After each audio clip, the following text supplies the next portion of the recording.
왕영봉추입니다. 자, 오늘 4월 29일 금요일 오전입니다. 미국 시장 얘기 조금 드려보고 우리 시장 말씀까지 좀 드려보도록 하겠습니다. 얘기를 들어보시고 도움이 되셨다고 생각되시는 분들은 구독, 좋아요 한 번씩 눌러주시면 감사하겠고요. 현재 여러분들이 보고 계시는 이 영상 아래쪽에 이제 영상에 대한 이 설명이 있는 부분에 저희 카페로 들어오시면요. 이 왼쪽에 이쪽에 보시면 무료 채팅방 참여 신청 요게 있거든요. 이제 관심 있으신 분들 한번 보시라고 제가 이렇게 말씀을 드리면 이렇게 여기에서 말씀을 주시면 이제 저희가 비번을 알려드릴 거고요. 그리고 나서 요 위에 요 필독 그러니까 공지죠. 공지 요걸 클릭하시게 되면 이렇게 들어올 수 있는데 들어오면 여기에 이렇게 노란색으로 되어 있는 네임 카드가 있죠. 요거 클릭하시면 들어오실 수 있습니다.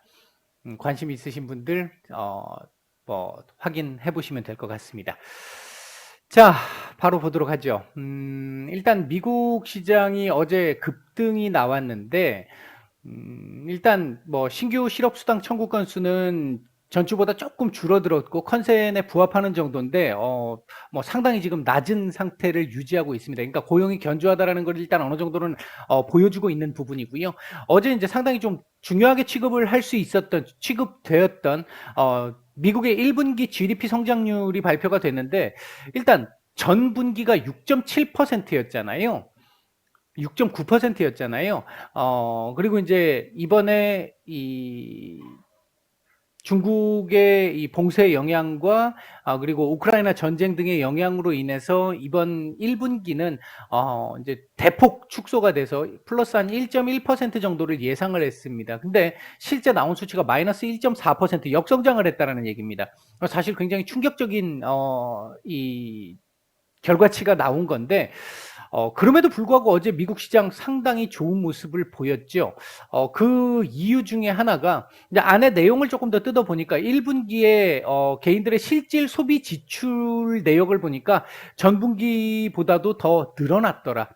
설비 투자, 기업들의 설비 투자도 늘어났더라. 그리고 이제 1분기 물가 지수도 지난번보다 조금 더 높아지기는 했습니다. 근데 어쨌든 기업들의 투자가 늘고 개인들의 소비가 늘어났다라고 하는 그 측면에서 놓고 봤었을 때, 이번 이 미국의 1분기 성장률이 역성장을 했던 게 일시적일 가능성이 좀 높은 것 같아 라는 쪽으로 아마 시장이 해석을 했던 것 같습니다. 그랬음에도 불구하고 사실 좀 과도한 상승을 했다라고 보여집니다. 그 과도한 상승을 했다라고 보여지는 가장 큰 이유 중에 하나는 이 이틀 전에 있었던 말도 안 되는 급락이 있었기 때문에 이에 대한 보상 차원이 아니었나 일단 보여지기는 합니다. 어쨌든 지금 중요한 부분은 뭐냐면 미국 경제 자체를 딱 놓고 봤을 때 미국은 국내 소비가 한 70% 이상을 차지하잖아요. 근데 그 70% 이상 차지하는 국내 소비가 견조해 늘어나고 있어 라고 하는 이 부분이 일단은 시장을 조금 더 안도시켰던 걸로 보여지는데 이렇게 되면 문제는 이제 역성장이 물론 일시적이다라고 생각할 수 있는 부분이 있습니다만 역성장이 나온 상태 이건 지금 조금 이제 의미가 있어요. 역성장이 나온 상태라고 한다면 다음 분기 때 지금 현재 그렇다고 해서 2분기 들어와서 중국 지금 봉쇄가 지금 완전히 해제돼서 정상적으로 돌아가는 거 지금 아닌 상태고요. 초반 아직 2분기 초반입니다만 그리고 우크라이나 전쟁 아직도 계속 지속 중이란 말이죠. 이제 그런 측면을 놓고 봤었을 때 이 역성장이라고 하는 게 일시적이라 할지라도 2분기 때 성장률이 다시 확 뭐 원래대로 크게 상회하는 이런 상황이 나오기는 조금 쉽지 않을 수 있습니다. 그렇다는 얘기는요. 이번 5월달 FOMC 다음 주에 있죠. 이제 우리 휴장인 5월 5일 날 발표가 나는데 5월 FOMC에서 일단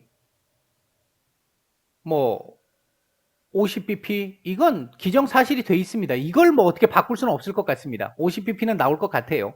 근데 이제 이것까지 나오고 나서 문제는 이제 6월과 7월이 될 수 있겠죠. 과연 이 1분기 역성장, 2분기에도 조건이 다른 조건들, 외부적인 조건들이 지금 변하지 않고 있는 상황. 글로벌 세계은행이나 IMF에서 예상했던 글로벌 경제 성장률 올 한 해 경제 성장률 계속 마이너스로 수정돼 가고 있는 상황. 이런 상황 속에서 다음 분기 때 그러니까 다음 분기가 아니라 6월 달에 75bp, 소위 얘기하는 자이언트 스텝이 가능할까라는 걸 생각해 보면 최근 시장이 이렇게까지 하락했던 데에는 빅스텝까지는 시장이 반영을 했단 말이에요. 했는데 갑작스럽게 자이언트 스텝이 한 번도 아니고 2번 이상 나올 수 있고 그 이후로 빅스텝이 계속 지속될 수 있어. 이런 쪽의 얘기가 나오면서 시장이 이렇게 급락을 했던 건데 이런 상황이 나오게 된다라고 한다면 연준 입장에서는 상당히 고민스러울 수밖에 없는 상황입니다. 여기에 이제 다음 주 FOMC가 있고 그 다음 주에 다다음 주죠. 다다음 주에 이 CPI가 또 나오잖아요. 이 CPI가 상당히 중요할 걸로 보여지는 게 만약에 이 CPI가 조금이라도 상승률을 둔화시킨다든지 일단 이 피크 아웃에 대한 어떤 기대감을 만들어낼 수 있는 정도의 상황이 나온다라고 한다면 자이언트 스텝은 없을 거로 보여집니다. 그렇게 되면 시장은 그에 따른 또 환호를 하게 될 가능성이 상당히 높습니다. 물론 다다음 주에 나오게 될 CPI가 또 굉장히 높게 나오면서 계속해서 이 상승률이 높아지고 있는 이런 상황이 나온다면 연준 입장에서는 상당히 고민스러울 수는 있겠죠. 일단은 현재 분위기로 봤었을 때는 인플레이션을 두드러 잡는 게 더 우선이야라고 지금 분위기를 지금 만들어 놓고 있는 상황이기 때문에 빅스텝 가능성이 그때는 생길 수 있습니다. 다시. 그러나 빅스텝 가능성 지금 현재 반영이 되고 있는 상태인 거고 그 상황 속에서 만약에 CPI가 조금 이 피크아웃의 조짐을 보일 수 있는 정도로 둔화되게 나온다라고 할 경우에는 일단 시장은 기존에 이 반영했던 이 부분을 다시 원상 복귀시키면서 위로 한번 쳐올리는 이런 상황이 나올 가능성 굉장히 높습니다. 일단 그렇게 보고 있고요. 굉장히 중요한 부분입니다. 이건 그리고 어제 이제 오늘 이 좀 과도하게 상승이 좀 나왔어요. 제가 판단할 때 좀 과도한 반등이었습니다. 어제 말씀드렸듯이 이렇게까지 올리는 상황 안 나올 거라고 봤었고요. 나온다라고 한다면 또 얘기가 좀 달라질 수 있다 이렇게 말씀을 드렸는데 아마도 오늘은 다시 밑으로 조금 밀리는 이런 흐름 나올 가능성 높습니다. 일단은 이 시간 외에서 뭐 인텔도 그랬고요. 실적이 상당히 좋았음에도 불구하고 이제 컨콜에서 나왔던 얘기들, 중국 공급망 문제라든지 이런 부분들의 문제가 나오면서 시간 외에서 하락했던 부분들, 이 대형 기술주들 오늘 시간 외에서 다 하락 마감을 했잖아요. 이제 제법 크게 하락을 했죠. 그 영향으로 우리가 오늘 시작 자체가 우리 오늘 시가 자체가 미국 나스닥 3% 올랐음에도 불구하고 오늘 강보합권 출발을 할 수밖에 없었던 거였죠. 그리고 나서 일단 미국이 그래도 3% 정도 올라간 부분이 있기 때문에 그 부분을 우리가 지금 현재 반영을 좀 하고 있습니다. 어제 우리 1% 올랐고요. 이제 그 부분이 조금 반영되고 있는 상황이다. 이렇게 볼 수 있겠고요. 조금 그나마 다행스러운 부분은 외계인들이 지금 매수로 오늘 좀 들어와 주고 있다라고 하는 부분이 그나마 좀 반갑습니다. 환율이 지금 워낙 지금 불안정한 상황이라서 이게 달러 지수가 어제도 올랐단 말이에요. 이제 그 흐름이 일단은 일본의 엔저 지금 현재 전 세계가 다 계속해서 긴축을 지금 해나가고 있는 상황에서 반대로 스탠스를 타고 있는 국가가 두 국가가 있죠. 중국과 일본. 중국은 경기 둔화 우려가 상당히 많이 진행이 됐고, 그러니까 팬데믹 이후에 경제 성장, 경기 과열 조짐이 보이면서 긴축을 먼저 들어갔고 그리고 나서 그 뒤에 경기가 침체될 우려가 보이면서 지금 현재 이 완화 정책이 지금 통화 부양책이 지금 나오고 있는 상태입니다. 그러나 일본 같은 경우는 지금 우리하고 별반 차이가 없습니다. 그런 상태인데도 지금까지 계속 꾸준하게 아베노믹스 때부터 실시해 왔던 엔저 현상을 계속 유도하고 있습니다. 일본 엔화는 안전자산인데 보통 이 달러를 대신해서 갈 수 있는 부분이 엔화잖아요. 근데 지금 엔저 현상으로 인해서 엔화 가치가 너무 떨어지다 보니까 엔화 자체도 계속해서 지금 약화되고 있는 상황에서 일본으로 돈이 못 들어가고 자꾸 빠져나올 수밖에 없는 상황이 나오는 거죠. 일본도 지금 상황이 별로 지금 좋은 상황은 아닌데 정부가 지금 일면 계속 유도를 하고 있는 것 같습니다. 제가 봤을 때는 급격하게 이렇게 계속해서 엔저를 만들어내는 게 일본 경제에 그렇게 썩 좋을 것 같지는 않은데 이게 아마 80년대 프라자 합의 이후에 일본 정치인들이나 경제인들의 이게 뇌리에 박혀 있는 것 같기는 합니다. 엔고에 대한 어떤 잃어버린 30년에 대한 그 부분이 있는 것 같은데 어쨌든 지금 현재 상황을 놓고 보게 되면 이 엔저 현상 여기에 지정학적 리스크에 따른 유로화 약세 그러니까 엔화와 유로화가 약세를 보이니까 달러 대비 약세를 보이니까 달러가 강세가 되는 거고 달러 강세가 되다 보니까 원화 약세로 이어질 수밖에 없는 상황이 나오는 거죠. 지금 뭐 위안화도 마찬가지고요. 이제 그런 상황이 진행이 되면서 지금 환율이 많이 오르고 있어서 조금 부담스러운 상황이긴 한데 일단 오늘 현재 상황을 놓고 보게 되면 외국인들 코스피 지금 조금씩 매수를 좀 늘려주고 있고요. 코스닥 매도가 지금 계속 진행되고 있는 거 어제 엄청난 양이 나왔는데 오늘도 또 지금 적지 않습니다. 적지 않은 양이 나오는 건 이건 조금 좀 기분 나쁜 부분이 있고요. 그 대신 선물 쪽에서 매수가 어느 정도 지금 좀 들어와주고 있는 부분이 좀 다행스럽습니다. 시장 전체적인 수급은 괜찮습니다. 좋습니다. 현재 상태에서는. 다만 장 초반에 상당히 좋은 상태에서 그 상태를 그대로 지금 더 좋아지지도 나빠지지도 않는 그냥 그 상태를 그대로 유지하고 있는 정도의 흐름. 그러다 보니까 지금 현재 이렇게 초반에 이 시장 수급이 개선되면서 상승이 나왔고 그리고 그 다음부터 그냥 유지되다 보니까 지수는 횡보하는 흐름 이런 흐름들이 지금 진행 중입니다.